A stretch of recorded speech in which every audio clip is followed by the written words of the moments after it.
Hello மக்களே, எல்லோரும் எப்படி இருக்கீங்க? எல்லோரும் ரொம்ப சேஃபாக இருப்பீங்க நம்புகிறேன். ஸோ இன்றைக்கி நம்ம என்ன பார்க்க போகிறோம்னு பார்த்தீங்கன்னா மட்டனோட லங்ஸ் தான். ஸோ அதை குடல் கறின்னு தான் சொல்லுவோம். ஸோ அதை எப்படி செய்கிறேன் அப்படி ஏன் ஸ்டைலுன்றதை வாங்க பார்ப்போம்.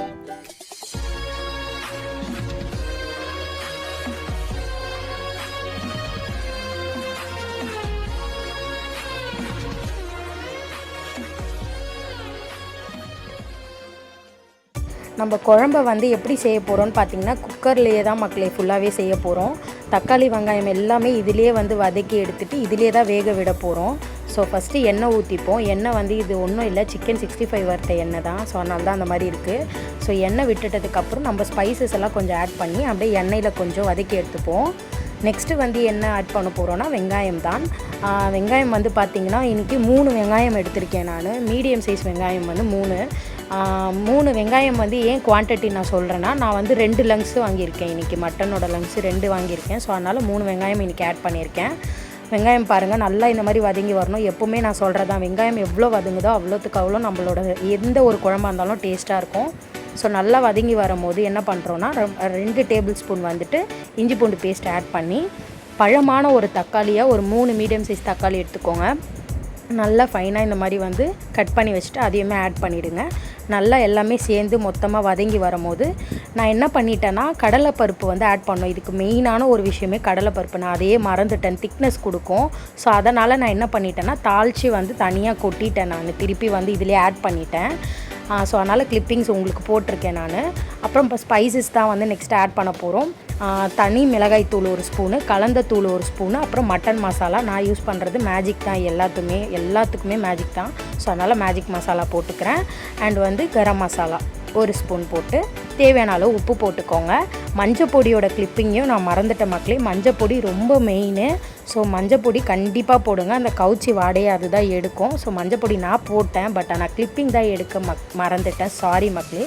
ஸோ இதுதான் நம்மளோட லங்ஸு. நல்லா 6-7 முறை நான் வந்து அலசி நான் இதை வச்சுருக்கேன் மஞ்சள் பொடி போட்டு.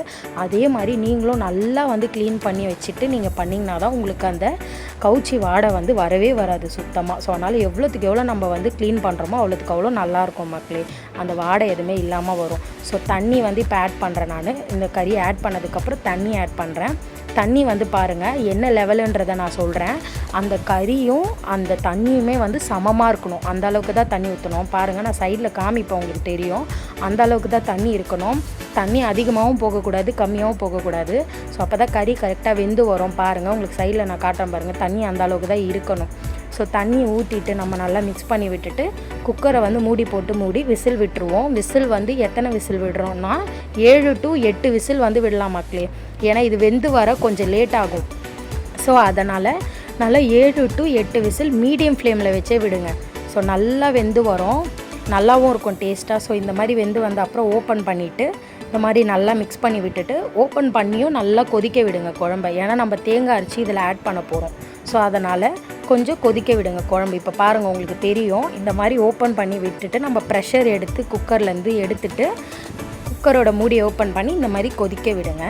கொதிக்க விட்டுட்டு என்ன பண்ண போகிறோம் அப்படின்னு பார்த்தீங்கன்னா இந்த ஸ்டேஜில் தேங்காய் வந்து அரைச்சி ஆட் பண்ண போகிறோம். தேங்காய் வந்து என்ன ஆட் பண்ண போகிறோம்னா தேங்காயில் சோம்பு மட்டும் கொஞ்சமாக சோம்பு ஆட் பண்ணி நல்லா இந்த மாதிரி ஃபைன் பேஸ்ட்டாக வந்து அரைச்சிக்கோங்க.